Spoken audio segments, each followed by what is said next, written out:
মানুষকে কষ্ট দেওয়াও এক প্রকার ঋণ, সেটা প্রকৃতির নিয়মে ঠিক আপনি ফেরত পাবেন।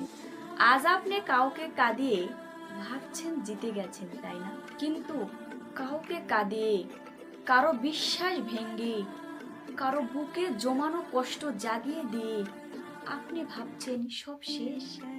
এটা শেষ না, কেবল শুরু। মানুষকে কষ্ট দেওয়া একটা ঋণের মতো। আজ আপনি কাউকে দিচ্ছেন, কাল কিন্তু সেটা আপনাকে সুদে আসলে ফেরত নিতে হবে।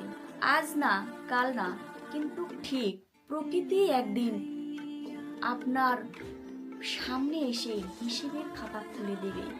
আজকে আপনি যাকে কাঁদিয়েছেন তার প্রত্যেকটা চোখের জলের হিসেবের ফোঁটা কিন্তু একদিন আপনাকে পরিশোধ করতেই হবে। প্রকৃতি কাউকে ছাড় দেয় না।